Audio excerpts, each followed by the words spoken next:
Que compartir con ustedes. Mire lo que dice este titular antes de conversar contigo, Gabo, porque la verdad es que llama mucho la atención. Hombre intentó cruzar de Argentina a Chile con su esposa muerta en el auto. La Fiscalía Trasandina investiga si falleció en el trayecto.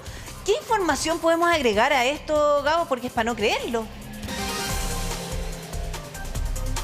Es para no creerlo, Pri, es una información sorprendente que ocurrió en el paso fronterizo Pino Achado. Para que usted se haga una idea, este paso fronterizo está a la altura de Temuco, al sur de nuestro país, y esto ocurrió la madrugada del miércoles, cuando este hombre venía conduciendo para poder llegar a este paso fronterizo con esta mujer fallecida en el asiento del copiloto, o sea, adelante. Además, iban acompañados de una tercera mujer que, según informaciones trasandinas, sería la hija de la mujer fallecida. Según él, no se dieron cuenta hasta las 8:30 de la mañana que ella estaba fallecida, cuando agentes de aduana y gendarmería argentina proceden a hacer el control que se realiza siempre en los pasos fronterizos. Ahí ella no responde ni a llamados, ni tampoco al tacto, ni al pulso, Pri. Ahora, es súper importante conocer el trasfondo, la razón de por qué ellos estaban viajando a Chile, que yo me imagino que también va a ser parte de la investigación, Gabo. Si nos puedes dar ese dato, porque en esto nos puede ayudar Claudio Valdivia. Sí. Mira, esa parte todavía está en investigación. Ellos venían viajando, venían tratando de pasar hasta nuestro país, y ellos comentan que venían viajando desde la medianoche, cuando ella primero presenta unos síntomas de fiebre. Es en ese minuto que ella pide agua, se le da el agua, y luego, según el conductor de este vehículo, ella se queda dormida, y se dan cuenta de esta situación cuando llegan al paso fronterizo, y es cuando los propios agentes de gendarmería le dicen: pero esta señora está fallecida. Se dan cuenta de esa situación y comienza esta investigación, Pri, que ya tiene a este hombre detenido en Argentina. Oye, qué complicado, Claudio. Es muy complicado. Aquí estamos hablando de algo que ocurrió en Argentina, no en Chile. Por más que sean chilenos, esto ocurre en Argentina, y esto es a propósito de una operación de rutina que hace tanto aduana como gendarmería argentina, y también lo hace aquí la PDI y aduana. Cuando uno cruza en un vehículo, no solamente hacen el control del vehículo, sino también de las personas que van adentro. Y por lo tanto, lo normal es que hacen descender a todas las personas que están en el vehículo y las identifican. Muchas veces los hacen bajar y llevar a la garita donde está gendarmería. En este caso, insisto, esto tiene que ser investigado para ver, en el fondo, la autopsia, y ahí el doctor nos puede ayudar, la autopsia que identifique la hora precisa, más o menos, o aproximada, de fallecimiento, para saber cuáles son las causales. Porque si esta persona llevaba fallecida muchas más horas, claramente estamos hablando de otra cosa donde se tiene que investigar ya no solamente un accidente, sino eventualmente otro delito. Mire, doctor, le voy a dar más antecedentes porque aquí usted nos puede ayudar. Este hecho, por supuesto, que está siendo investigado como muerte dudosa. Quedó al descubierto el martes en la fila para cruzar el paso fronterizo Pino Achado, en donde el sujeto viajaba con la mujer fallecida de 76 años en el puesto del copiloto. Este es el artículo de Bio Chile, para darle, por supuesto, los créditos. Medios locales, además, detallan que en el vehículo además iba una joven que sería la hija de la víctima, como nos contaba el Gabo. El citado portal indicó que el conductor pretendía cruzar a Chile para cobrar la jubilación de su esposa.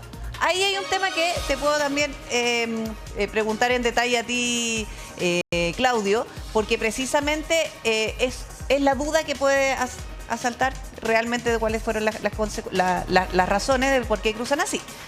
Dice, por su parte, consignó que el esposo e hija de la mujer pensaron que la víctima dormía. No obstante, a las 8:30 de la mañana se percataron que no respondía a los llamados de los funcionarios aduaneros, ni tampoco reaccionaba al tacto. O sea, no es que ellos hayan llegado y advertir: mira, ella no tiene signos vitales, ¿qué pasó? Sino que fueron los mismos funcionarios los que se dieron cuenta. Bueno, llama la atención. Fue así como se procedió a una revisión externa del cuerpo, el cual no presentaba signos de violencia en ningún sector. A su vez, se comprobó que presentaba patologías como problemas cerebrovasculares e hipertensión arterial. Si hablamos, doctor, de una mujer de 76 años, ellos dicen que habría presentado algo de fiebre y se le había dado agua. Exacto. Y yo no sé si los problemas cerebrovasculares o la hipertensión arterial podrían haberle generado, por ejemplo, fiebre, o a lo mejor estamos hablando de otro cuadro. La verdad es que en personas mayores de 70 años, 76 en este caso, mujer con antecedentes de hipertensión y problemas cerebrovasculares, uno pensaría que la primera causa de muerte en Chile son las enfermedades vasculares y dentro de ellas las cerebrovasculares. Pero no necesariamente se va a asociar con fiebre. No es un signo. No es un signo habitual en una enfermedad cerebrovascular. Puede aparecer una pérdida de conciencia, pueden aparecer convulsiones, dolor de cabeza, etc. O puede pasar inadvertido mientras ella está dormida, tener un ataque cerebrovascular y en definitiva ocurrir la muerte mientras ella Una pregunta duerme. con respecto justo a lo último que usted está diciendo. Si a una persona le ocurre eso que usted plantea, ¿no hay una señal independiente esté dormida? ¿No hay algo en el cuerpo, algo que las personas que están al lado tuyo puedan reaccionar? Alertar, claro. O sea, puede ocurrir porque mientras nosotros dormimos tenemos un ciclo respiratorio en que estamos respirando. Si una persona tiene, por ejemplo, un ataque cerebrovascular durmiendo, podría tener cambio en la frecuencia respiratoria, una respiración agónica en un momento o algo que quienes están al lado pueden sentirlo. Sin embargo, dentro de un vehículo en movimiento, quizás con la radio, etcétera, pueden no necesariamente percatarse. Sí. Ya, cuando nosotros hablamos, si tenía estas dos condiciones, problemas cerebrovasculares. De aquí, por ejemplo, ¿qué podríamos entender, doctor? Porque usted dice, claro, venía en un vehículo en movimiento, donde además los familiares venían súper cerca. ¿Hay algún síntoma que pudo haberlos alertado o pudo haber sido absolutamente silencioso? Claro, la señora tiene dos condiciones, que es presión alta, hipertensión y antecedentes ya de enfermedades cerebrovasculares. En el cerebro y en el sistema nervioso central ustedes pueden ver estas finas líneas rojas que son arterias que van irrigando el cerebro y en cualquiera de ellas, pueden ser más profundas o más superficiales, puede producirse una hemorragia y provocar un sangrado dentro del cráneo, que este cráneo es cerrado, es huesito, no tiene para dónde expandirse y generar una presión que puede ser potencialmente fatal. O puede obstruirse, taparse bruscamente y morir por isquemia, por falta de riego, una parte del cerebro. Pero ojo, hipertensión y enfermedad cerebrovascular es una dupla que señala que no solo las arterias del cerebro, sino que las arterias en otras partes del cuerpo también están sufriendo y también pueden tener obstrucción, daño, etc. Y dentro de eso está, desde luego, la posibilidad de una arteria en el corazón. También puede ocurrir enfermedad cardíaca y un infarto miocárdico. Claro, pero esto, de todas maneras, ¿hay algún síntoma que pudo haber alertado a la familia? Lo que pasa es que, Gabo, llama la atención que ellos no se dieron cuenta, fueron los funcionarios de la aduana quienes advierten que ella no despertaba. Es que ahí quiero hacerle la pregunta al doctor, porque estamos hablando de que ella ya presentaba patologías y estaban cruzando un paso fronterizo que está en la cordillera. Doctor, en estos casos, ¿qué pasa en estas personas que viajan a través de la cordillera, que en mucha altura incide también en la patología que ella tenía? Por la presión. Desde luego, Gabo, y es una muy buena pregunta, porque lo que ocurre con eso, al transitar para traspasar un cruce en altura geográfica, hay hipoxia hipovárica, es decir, disminución de la cantidad de oxígeno que llega y disminución de la presión atmosférica. ¿Qué implica eso? Que si, por ejemplo, las arterias del corazón están un poco obstruidas por la hipertensión, por el efecto de los años, uno dice, ¿las mujeres tienen menos infarto? Sí, pero después de la menopausia el riesgo se equipara con los hombres y ojo que en esos años empieza a aumentar. Si la persona que falleció, la señora, iba transitando en altura geográfica, claro, con menos oxígeno, su corazón no llegaba suficiente oxígeno, puede, incluso mientras duerme, tener un infarto. Pero uno dice, el infarto da dolor, dolor al brazo, la persona va a sentir, va a reclamar. Ojo, que en algunos casos una arritmia ventricular maligna, una fibrilación ventricular, en otras palabras, una parada del corazón, puede ser el primer y único síntoma de un infarto miocárdico, lo que se conoce como fibrilación ventricular primaria. O sea, la persona debuta porque cae desplomada, sin conciencia, y lo que tiene es un infarto. Futbolista en el medio del campo deportivo. Tiene toda la razón, doctor. Sí. Mire, doctor, tenemos más antecedentes. Se desploma. Esta es la información que publica el diario Neuquén. Mella se refiere a esta persona que está siendo investigada ya a esta altura. Contó que salió a las 22 horas del martes, a las 10 de la noche, previendo la demora que se produce en la aduana para cruzar a Chile. Salí temprano para llegar a tiempo a la aduana y cuando llegué estaba en el lugar 15. Mi señora esposa, casado legalmente hace 30 años, daba señales de vida porque nos pidió tomar agua. Le puse un pullover, un polerón, porque hacía mucho frío en la cordillera. Me tomó la mano, estaba calentita y me dijo, papá, ¿cuánto falta? ¿Falta mucho? Por eso yo supuse que era una descompensación. Eso fue lo que relató y que finalmente, en alusión a la causa del posterior deceso, finalmente todo esto termina de la peor manera. Señaló que cuando abrió la aduana, se acercó un policía, le dio un papel en blanco para poder hacer el trámite, pero en ese intertanto vino el médico y constata que mi esposa estaba fallecida. Entonces yo doy la vuelta en U para estacionarme hasta que venga la ambulancia de Las Lajas a buscarla para hacer la autopsia. Y ahí dice, nunca pensé que estuviera fallecida. Dijo que nunca intenté pasar como ellos dijeron. ¿Cómo voy a pasar con un muerto? Más mi señora siendo argentina, yo soy chileno e iba a cobrar un dinero en Chile. Ese fue el motivo de mi viaje. Y sobre su esposa reiteró, yo siempre supuse que era una descompensación. Nunca pensé que estuviera fallecida. Esa es la realidad. Por eso ellos mintieron y mintieron alevosamente diciendo que yo quise pasar a propósito la aduana. ¿Cómo voy a pasar con un muerto? Más siendo mi esposa, que tenemos 30 años de casados, que la adoro con todo mi alma y me duele todo lo que pasó. Ya, hasta aquí cuando él dice que supone que era una descompensación. Bueno, él tampoco es médico, pero una descompensación es muy distinto a los problemas que tenía. De vista de la aduana, si se encuentran con una persona fallecida y que no saben cómo falleció, no tiene signos externos de violencia, tiene antecedentes médicos que podrían explicar la causa, lo que corresponde es hacer una autopsia y esclarecer fuera de toda duda, lamentablemente, cuál es la causa, cuánto tiempo desde que ocurrió y si internamente los órganos muestran la causa. Ya, tenemos una posibilidad de causa, si me puede repetir, por favor, es asfixia por broncoaspiración. Eso es lo que dice la autopsia. A ver, ¿qué ocurre?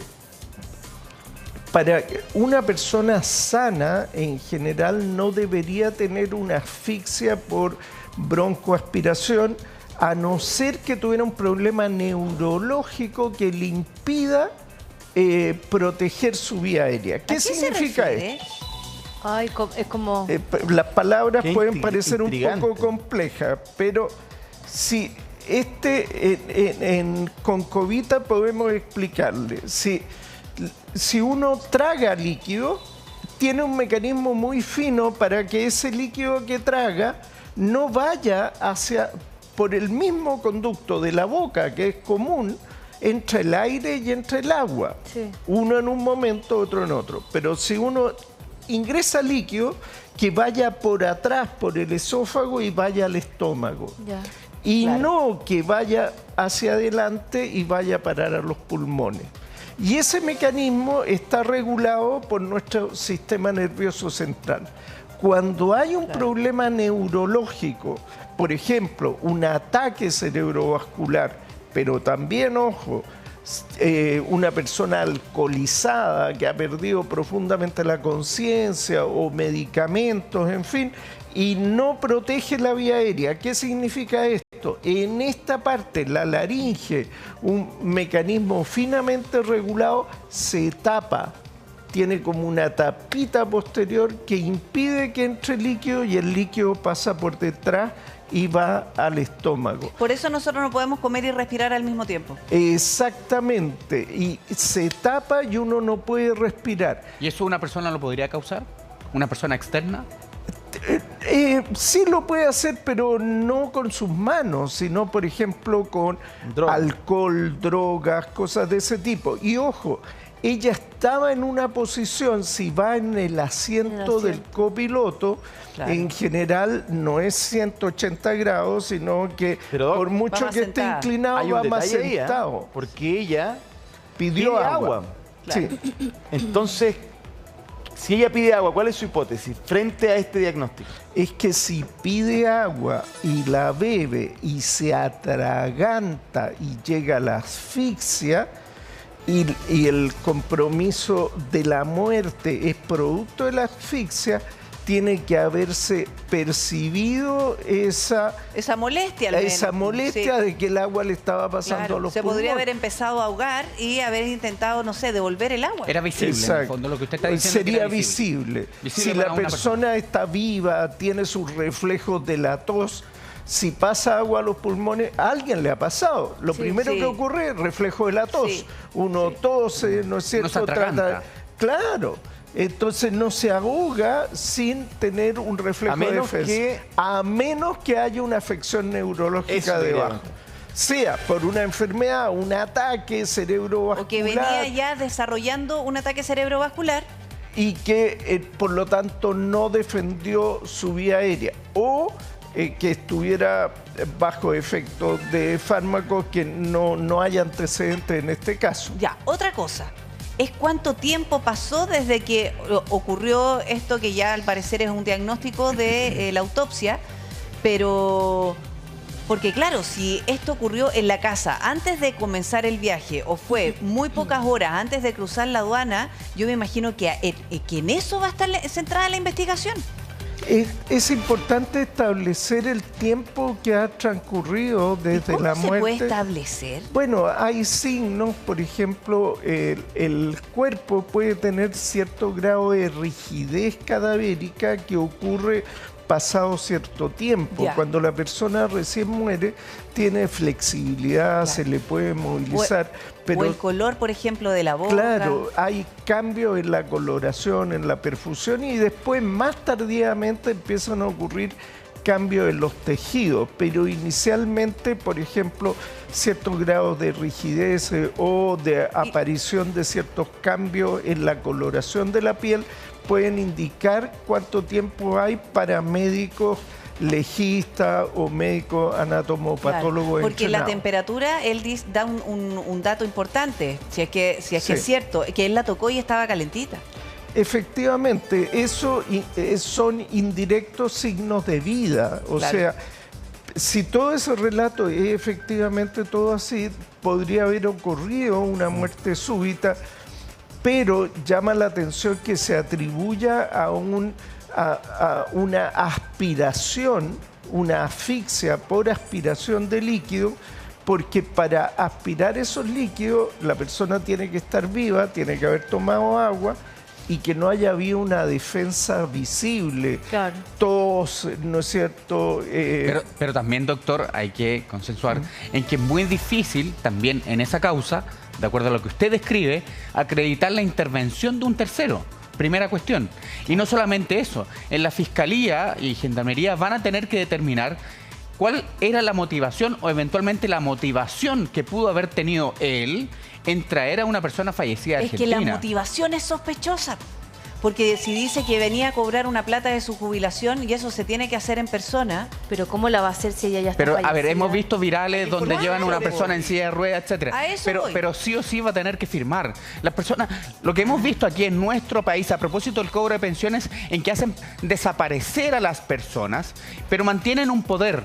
Y en virtud de ese poder siguen cobrando las pensiones.